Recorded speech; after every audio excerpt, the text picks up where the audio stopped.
Imagine a climate scientist checking routine satellite data one morning and discovering something impossible. Coordinates showing solid ground where maps indicate 3 kilometers of open ocean. Not an error. Not a glitch. Just elevation readings that shouldn't exist. What if climate change didn't just reshape existing land? What if it created an entirely new continent? Not in 1,000 years.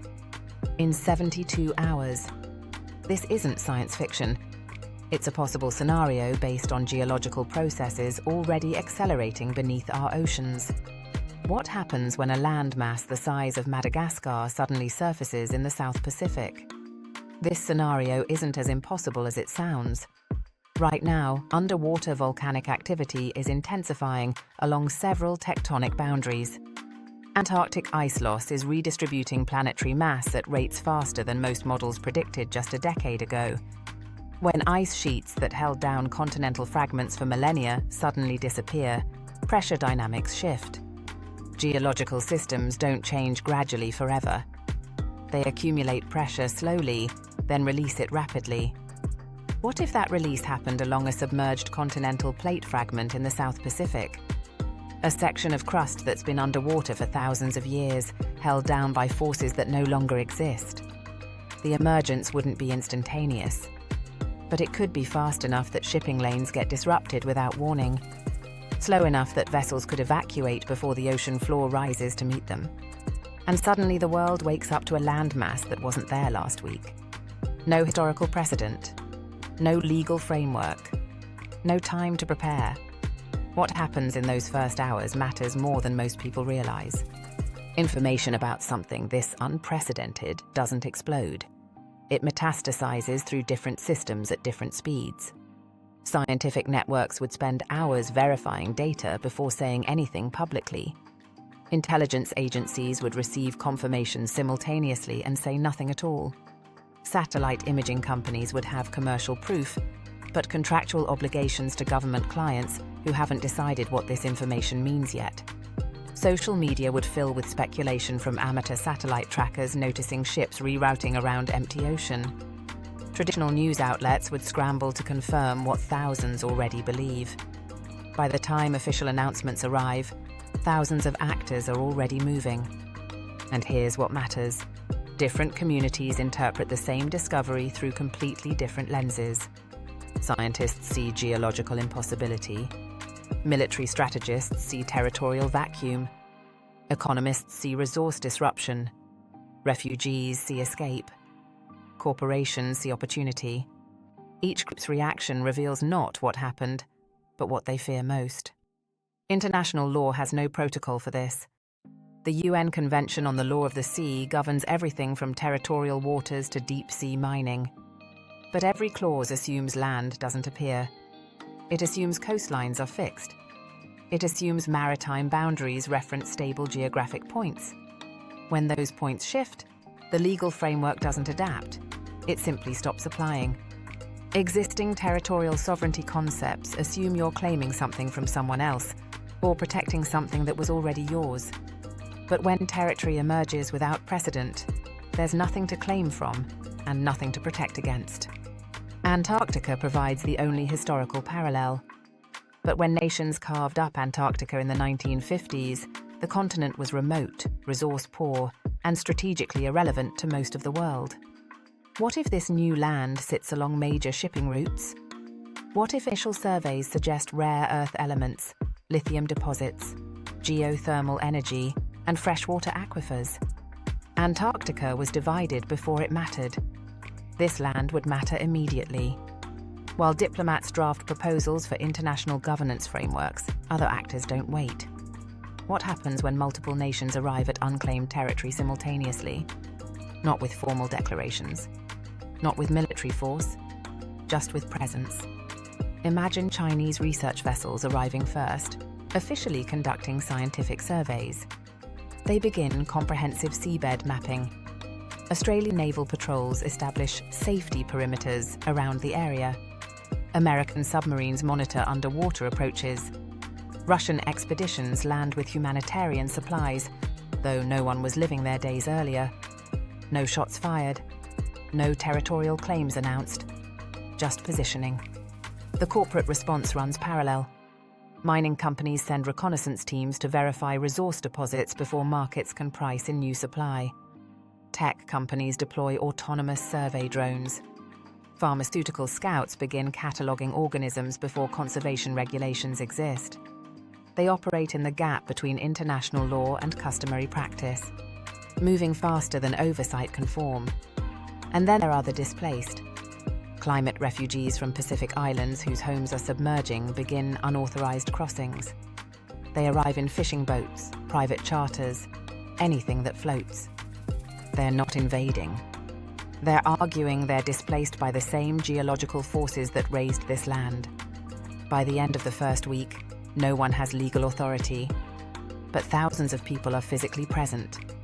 And in the absence of law, presence becomes its own form of legitimacy. The resource reality, 1130 to 1500. What if geological surveys reveal something nobody predicted? Rare earth elements representing 70% of currently known global reserves. Not supplementing existing supply, completely restructuring where these materials come from. Lithium deposits exceeding Chile's total reserves. Deep geothermal potential. Freshwater aquifers. This isn't found wealth. It's inherited complexity. Because every resource creates a different coalition of interest and conflict. Stock markets in rare earth exporting nations would crash within days. Mining companies would see valuations swing wildly. Currency markets would destabilize as predictions about new trade routes emerge. Nations with no prior Pacific presence would suddenly propose joint development partnerships. Tech companies would form consortiums with governments. Small nations without resources to participate would watch as larger powers position themselves.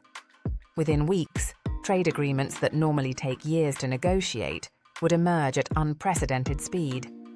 And beneath this economic repositioning, a familiar pattern would assert itself.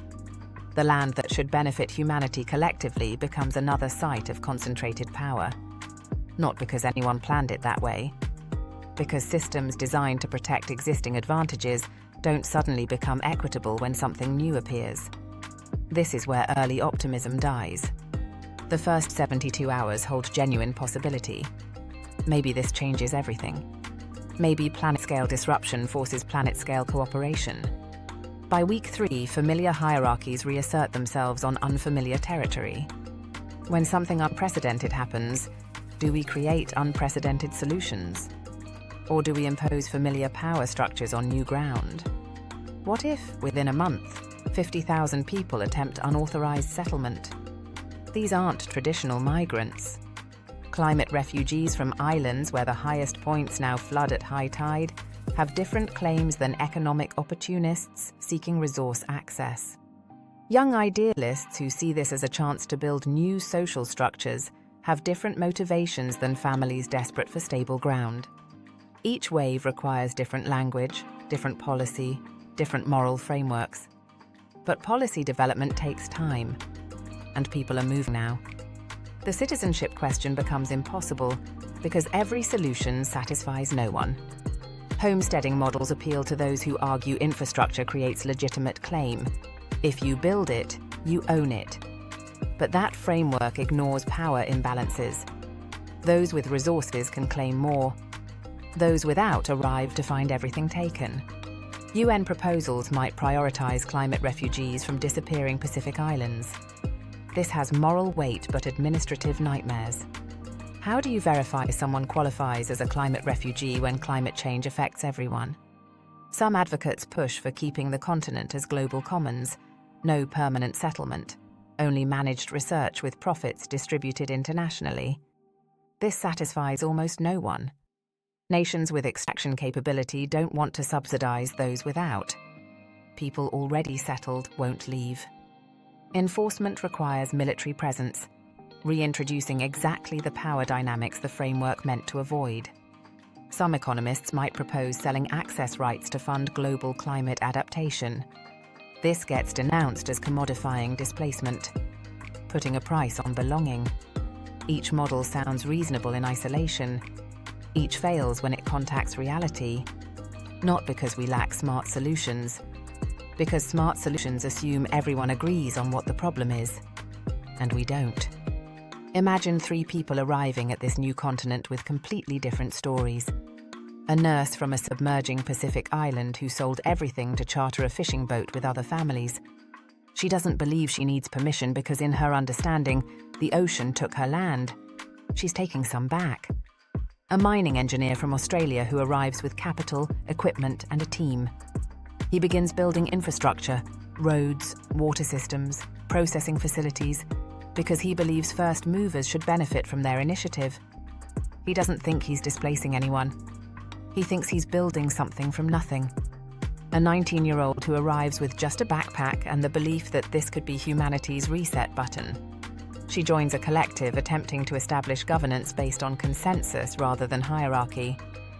She believes if they get it right here, it could model alternatives for the rest of the world.